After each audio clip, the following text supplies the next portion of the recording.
যেহেতু ইরানের অভ্যন্তরীণ কাঠামোটা এখনও যথেষ্ট পরিমাণে শক্তিশালী, সেহেতু ইরানের মধ্যপ্রাচ্যে তাদের বিভিন্ন দেশের ভূমিকা, এতে কোনো বড় ধরনের পরিবর্তন আমি আন্দাজ করছি না।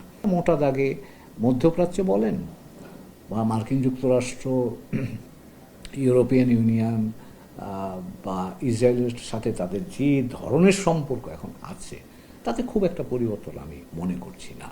তবে নিঃসন্দেহে এই ধরনের কয়েকজন নেতৃস্থানীয় লোকের অনুপস্থিতি তো খানিকটা শূন্যতার সৃষ্টি নিশ্চয়ই করে। তবে পূর্ব অভিজ্ঞতার আলোকেই বলা যায় যে তারা হয়তো এই যে তাদের যে ক্ষতিটা, এটা খুব তাড়াতাড়ি পুষিয়ে নিতে পারবে।